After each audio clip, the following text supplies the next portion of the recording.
Shabbat Shalom Lekulchem. Chers amis, ce Shabbat ne sera pas un Shabbat comme les autres. Ce Shabbat, il y aura 3 Sifrei Torah. Nous lirons 3 parashiot. La première, Parashat Mishpatim, nous dirons un petit mot après. Deuxième, Shabbat Shkalim, car c'est le mois de Hadar. C'est le Shabbat qui précède le mois de Hadar. Et troisièmement, c'est Shabbat Rosh Chodesh. Shabbat, le premier jour du mois. C'est le nouveau mois, la nouvelle lune. Donc, c'est le nouveau mois qui arrive, donc le mois de Hadar. 3 parachiotes que nous allons lire, donc, Bezrat Hashem, avec l'aide de Dieu, ce Shabbat. Mais juste avant, je voudrais dédier ce cours, d'abord, l'Eilul Nishmat pour l'élévation de l'âme. Aimé Elbez Bat Maïssa. Aimé Esther Bat Maïssa, dans le 27e jour du mois de Shevat, donc aujourd'hui, c'est l'année. Aujourd'hui, nous sommes au mardi 9 février, c'est vrai. Et en même temps, nous sommes le 27e jour du mois de Shevat. Je ne peux oublier de souhaiter une bonne santé, refoua shlema, à tous les malades. En particulier, Sasson Ben Esther, qui malheureusement se trouve encore à l'hôpital à cause du Covid. Ainsi que Mordechai Zohari Ben Dina, ainsi que Fortuna Bat Simi et Rivka Chantal Bat Simcha. Qu'Akadosh Baruch Hu, que l'Éternel Tout-Puissant puisse leur envoyer à tous ces malades, refoua shlema, une prompte guérison complète et rapide. Mes chers amis, cette paracha de Mishpatim que nous lisons ce Shabbat est très particulière. Très particulière comme nous allons essayer de développer pour plusieurs raisons. Tout d'abord, c'est la paracha qui suit donc la paracha de Yitro.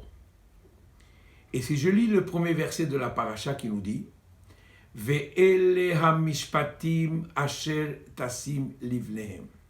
Et voici les lois que tu placeras devant eux. Tous les commentateurs se posent la question suivante: pourquoi citer cette conjonction de coordination en plus dans le verset, à savoir Ve'ele, et voici?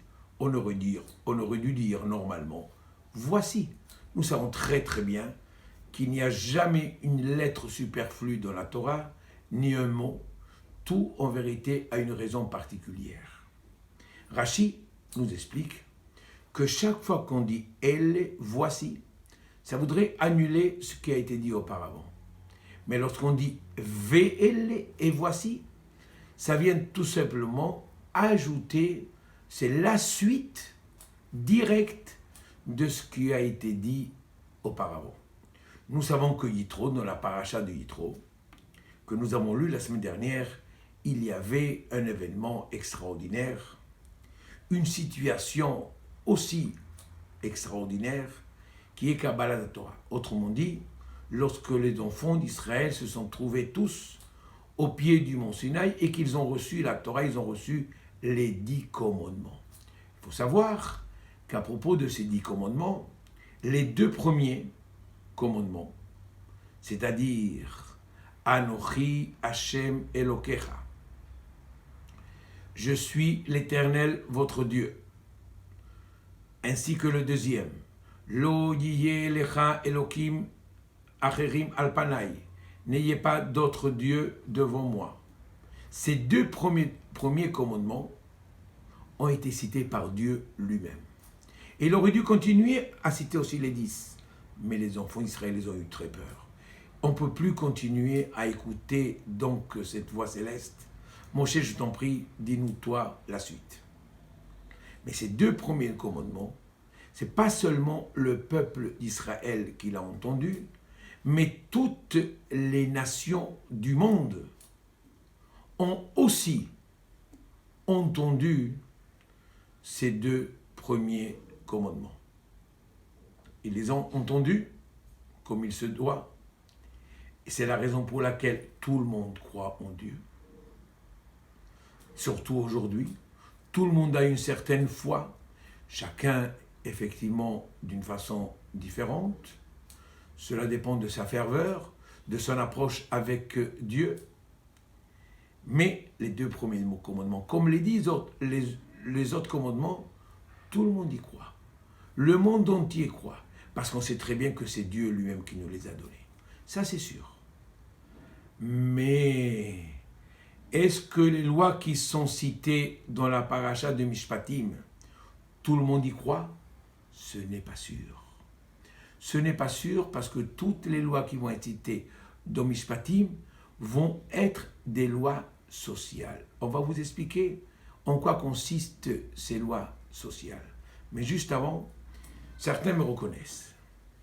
Certains me reconnaissent, ils savent très très bien que j'ai été rabbin pendant 40 ans, même plus, à Alfortville, où je me suis occupé de centaines de familles, et pratiquement tous les jours, et surtout le dimanche, du matin au soir, je recevais les familles pour différents problèmes que j'essayais de résoudre.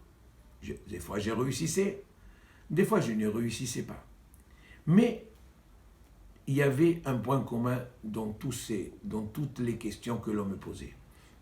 D'exemple, on me posait souvent des questions au sujet du Shabbat. Est-ce qu'il est permis de faire ceci? Est-ce qu'il est interdit de faire ceci? On me posait des questions sur la cacheroute. Est-ce que cet aliment, on peut le manger ou est-ce qu'on ne peut pas le manger? On me posait des questions sur les fêtes juives. Comment pratiquer les fêtes juives? La fête de Pessah, Shavuot, Sukkot, etc.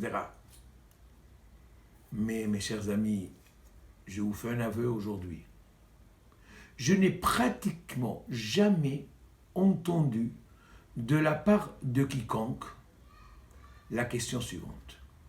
Comment je dois parler avec mon voisin? Comment je dois aimer mon ami? Comment je dois respecter autrui?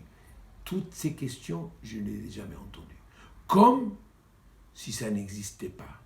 Or, vous le savez très très bien, que c'est aujourd'hui la clé de la réussite et la clé du bonheur dans le monde.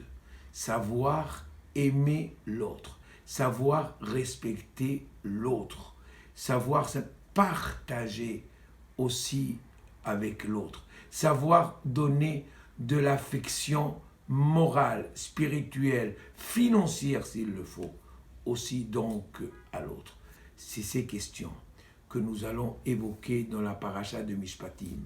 Et c'est la raison pour laquelle la Torah dit « Ve'ele ha Mishpatim » que vous sachiez, mes chers amis, que de la même façon que les 10 commandements ont été donnés au mont Sinaï et qu'ils ont été donnés donc par Dieu et que nous appliquons et que nous acceptons, sachez aussi accepter toutes les lois sociales qui vont être citées dans la paracha de Mishpatim, qui ne sont pas des inventions humaines, mais c'est Dieu lui-même qui nous demande d'aimer l'autre, de respecter l'autre, de ne jamais faire souffrir l'autre. Et plusieurs versets dans la paracha de la semaine nous expliquent en long et en large combien nous devons avoir de la compréhension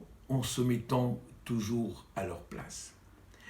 À tel point que la première loi qui est citée dans la paracha de la semaine, c'est laquelle? La loi du Eved Ivri. C'est incroyable. La loi de l'esclave juif. Oui, il y avait une époque où l'esclavage existait. Mais ne croyez pas que c'est l'esclavage comme on le sous-entend donc aujourd'hui. si vous savez le respect qu'un maître doit envers son esclave, il est extraordinaire. S'il y a un lit pour dormir, eh bien c'est l'esclave qui doit dormir et pas le maître. S'il y a un bout de pain pour manger, c'est l'esclave qui doit le manger et pas le maître. Pour vous dire combien le maître doit respecter son esclave. Et comment se fait-il que l'esclavage existe? Comment se fait-il que tout simplement l'esclave existe? Comment peut-on devenir donc esclave? Eh bien la Torah nous donne plusieurs cas. Je voudrais vous citer un seul cas. Malheureusement, tout le monde n'a pas toujours les moyens pour vivre. Et il y a ceux qui volent pour donner à manger aussi à leur famille. Je ne dis pas que c'est bien, c'est interdit. Mais ils ont des raisons de le faire. Ils ont une raison. Est-ce que le juge va accepter ceci ou non? C'est un autre problème. C'est certain que c'est interdit. Mais si on attrape un juif en train de voler, il doit effectivement rembourser ce qu'il a volé, plus il doit payer une amende. Mais si effectivement il n'a absolument rien de quoi rembourser, qu'est-ce qu'il doit faire?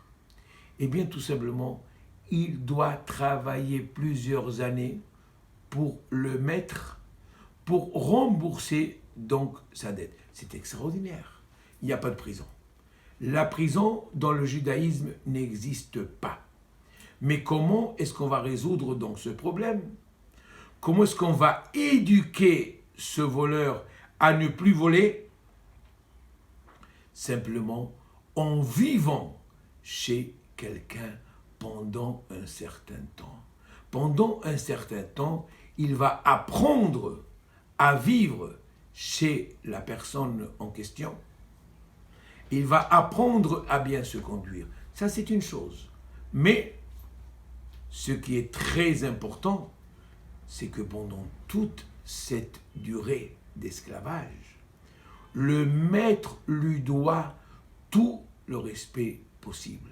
Le maître doit envers son serviteur un très grand honneur et doit toujours le mettre à un haut niveau, mais l'esclave aussi a ses responsabilités. Tout ça pourquoi? Parce que l'esclave est un être humain, parce que l'esclave est une créature de Dieu. Et dès l'instant où nous avons devant nous une créature de Dieu, peu importe laquelle, peu importe qui, nous devons l'aimer, nous devons le respecter et nous devons lui donner tout ce qu'il a donc besoin. Et je crois que si aujourd'hui on fait taire les armes et au lieu de dépenser que les pays, au lieu de dépenser des sommes énormes pour la fabrication des armes, etc., etc., si on utilisait tout cet argent simplement pour nourrir le tiers-monde, pour donner à manger à toutes ces personnes, ces milliers de personnes qui chaque jour meurent de faim, donc automatiquement, nous pourrons donc réussir et nous pourrons donc connaître le bonheur donc dans la vie. Et mes chers amis, vous savez, je ne peux pas finir cette vidéo hebdomadaire sans avoir une pensée à toutes ces personnes qui sont isolées, jeunes ou moins jeunes, qui malheureusement sont isolés soit à cause du Covid, soit parce que simplement ils sont célibataires, soit parce qu'ils sont en souffrance, soit parce qu'ils se sentent mal dans ce monde tout simplement. Eh bien mes chers amis, j'ai une pensée pour eux, pour qu'ils retrouvent tous, sans exception, vraiment le bonheur qu'ils méritent, qu'ils puissent connaître pas seulement le bonheur, mais s'ils sont célibataires, qu'ils puissent connaître leur partenaire, s'ils sont en isolement à cause du Covid, qu'ils puissent guérir le plus rapidement possible et qu'ils puissent donc s'unir à nous et qu'ils puissent partager avec nous tout ce que nous faisions auparavant. Comme j'ai vu dernièrement une petite vidéo par certains rabbins où il y avait le monde, le globe, et il y avait une pancarte. Parce que pratiquement plusieurs pays ont fermé leur espace aérien en disant tout simplement fermeture du monde pour rénovation. Tout simplement, oui, on est en train de renouveler. On est en train de refaire le monde et ce sont des messages que l'Éternel nous envoie afin que nous puissions prendre conscience combien nous devons être proches des autres et nous aimer les uns les autres. Shabbat Shalom à vous tous.